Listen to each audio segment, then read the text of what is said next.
Let the stormy clouds chase. Oh, is this gonna get copyrighted? Not a good way to start. Ladies and gentlemen, I've been into older songs over the past 2 days. I don't know, it's just that thing I've been going through.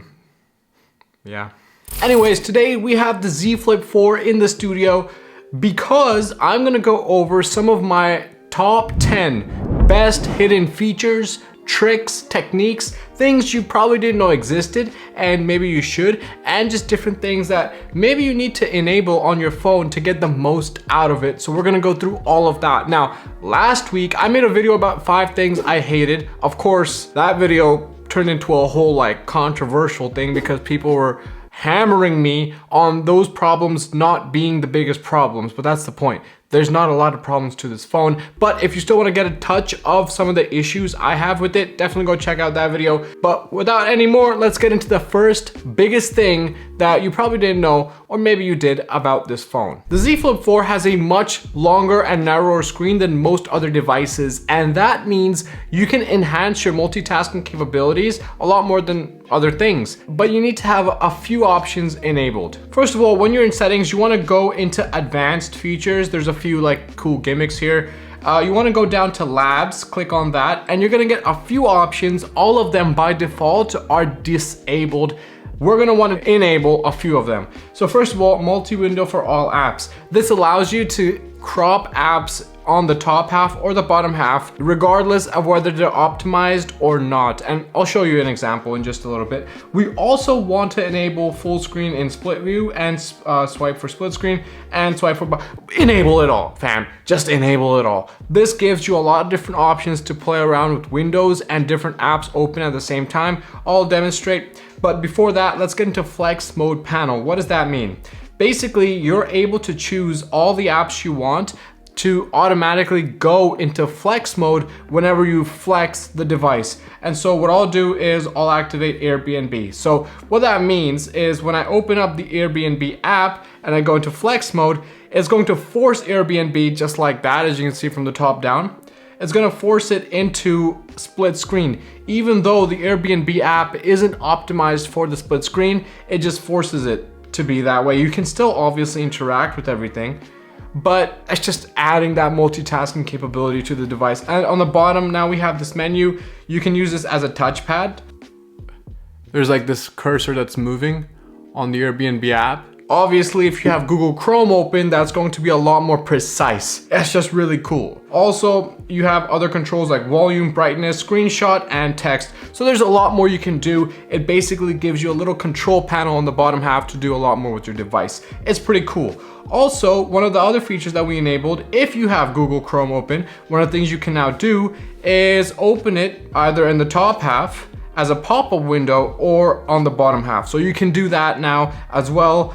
Obviously we can make this smaller. I believe we should be able to make it smaller, and it's basically a pop-up just like that. All right, cool. So yeah, that's the first thing. Enable all of those multitasking capabilities so you can make the most out of your long and narrow device. Next, we're gonna go into some of the camera features and hacks and tips and tricks. But before we do, make sure to smash that subscribe button because it really helps grow this small channel and I really appreciate it. Also, make sure to hit the like button if you like this video, hit the dislike if you dislike it, and let me know in the comment section below how I can improve. Let's go.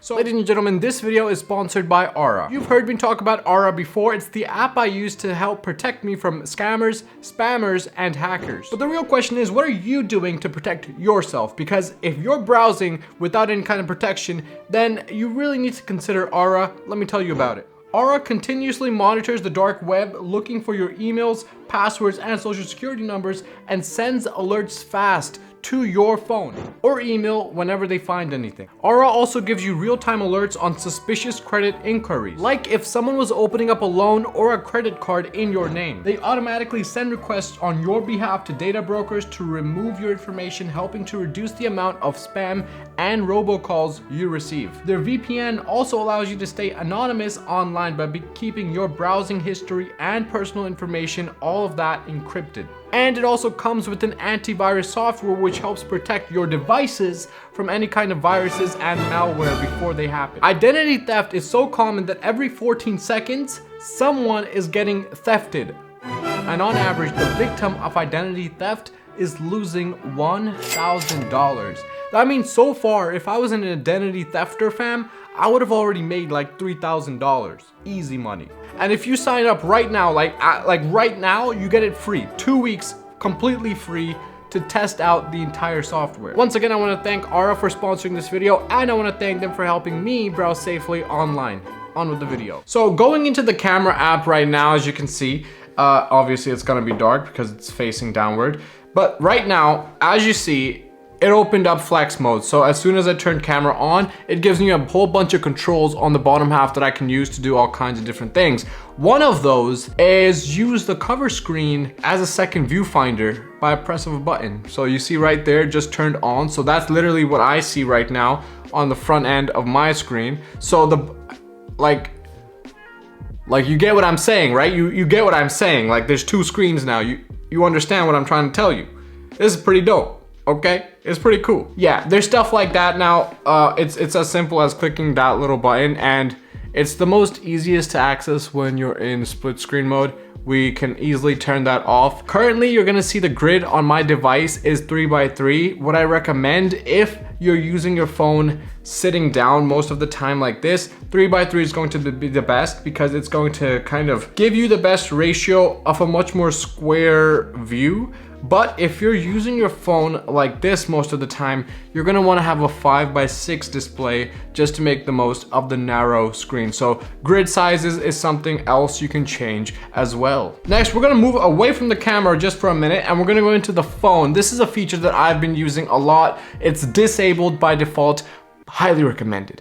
Go into your phone, go into settings, so hit the three dots at the top. So under call settings, the first option is flip options. Okay, go ahead and click that. And we're gonna see a few things that are disabled, especially in the top. Open phone to answer calls. It's really, really obvious.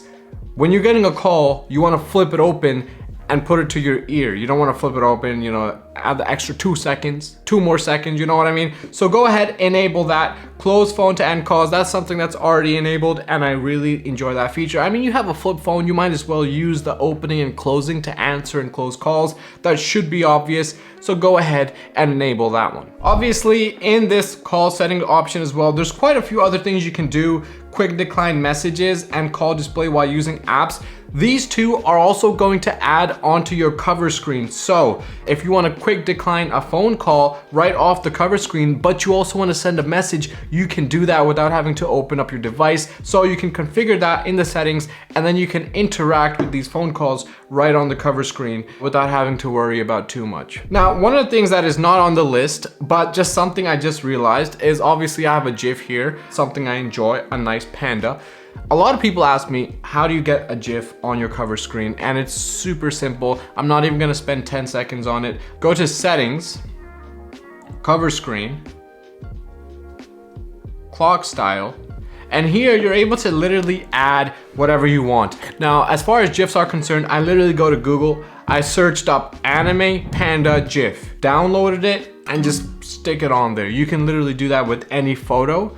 You can have any GIF, anything like that, so it's not a whole big deal, okay? It's really simple. It's not one of the hidden tricks and features, but I do enjoy having a panda on my cover screen, as you would. Wow, Dolby Atmos isn't here. I'm gonna go ahead and add that. So I'm actually customizing my settings options right now because I wanna add Dolby Atmos, and so I'm gonna go ahead and boom. So Dolby Atmos is added. Why did I add that? Because you want to enable Dolby Atmos. Okay, these are tiny phones. They're not the greatest things on the planet. Dolby Atmos just brings your sound a little bit more to life. Okay, so have that enabled. Your music sounds better, your movies sound better, and your gaming sounds better as well. Now, talking about gaming, obviously that's gonna eat up a lot of battery. And so with a phone like this, there are battery improvements over the Z Flip 3, but how much? I mean, it's still not as good as something like the S22 Ultra, all right? Or even the S22 Plus. So the battery isn't that great. So how can we make sure this battery lasts us as long as possible?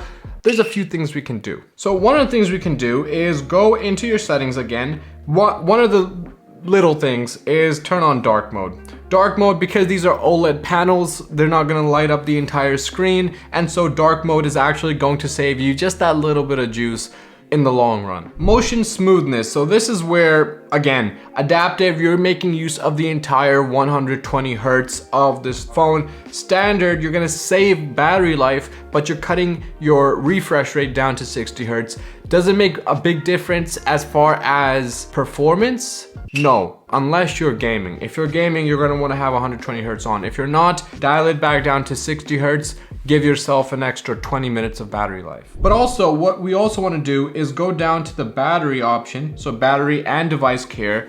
And here we have a few options to customize our battery saving even more. First of all, we're gonna go into battery. There's already a few options, but down here in more battery settings, we have adaptive battery. This is something I have enabled. This allows you to extend battery life based on your phone usage. Basically, your phone learns about how you use your device and it'll optimize based on that. I think that is already enabled for most people. What isn't already enabled is under performance profile. If you open that, you get standard and light. Light prioritizes battery life and cooling efficiency over processing speed. So again, you're kind of losing that processing speed, but you're getting longer battery life. If you're gaming a lot, you're gonna wanna keep it on standard, but if you're not gaming a lot, go ahead and set that to light. You're gonna extend your battery life even more. So these are all things that are adding to your battery life. But what if you wanna add to your performance? Enable 120 hertz, enable that standard mode, but there's also something else you can do. If you go back here, back into battery, or even back into device care, and you go down to memory, this is where you can start using the entire 8 Gen 1 chipsets, 8 gigabytes of memory, RAM plus. So if we go down here, this is how much storage space you're providing your virtual memory.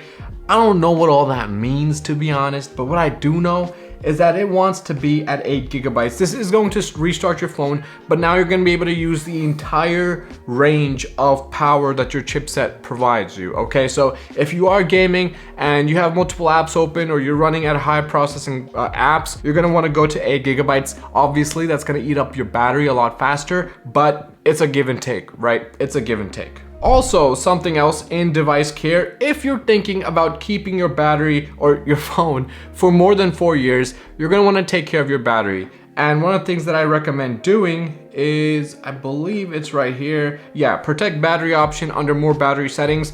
You're gonna wanna turn that on. What that's gonna do is stop your phone from going all the way to 100%. Whenever you charge, it's gonna max out at 85%. That's going to increase the number of cycles your battery is going to be able to take, just kind of extending the life of the battery itself just that little bit more. And it's only significant if you're gonna keep your phone for 4 years or more. If you're not, don't even worry about it. But if you are, you definitely wanna have that enabled. Also, you might not even know this, but your phone, the Z Flip 4, has a McAfee software security feature built into it that is not enabled. Now, McAfee, a crazy dude. I don't know if you know who McAfee was. This guy was bonkers, okay? His lifestyle was madness. He made McAfee Norton's security, whatever, not Norton, McAfee security based off of him. Obviously, it has nothing to do with his life, obviously. But I don't even know why I went on that tangent. The point is that back under device care, you have this option of device protection. It's going to be off by default. If you click on that, you're able to turn on the built-in McAfee device protection, anti-spyware, and against viruses or antivirus, anti-spyware.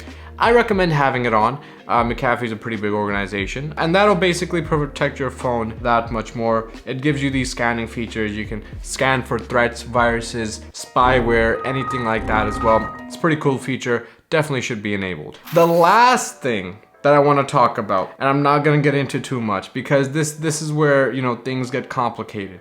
And I don't like complicating my videos. It's GOODLOCK. So GOODLOCK is an app by Samsung. It's a Samsung app, it's not some third-party thing, and it just adds to the amount of customization that you get with your phone. There's very little it does in terms of accessibility and just making things easier. It's more so, again, the aesthetics. So there's a lot of aesthetic goodness that GOODLOCK brings to you, like Wonderland, where you're able to make 3D motion wallpapers.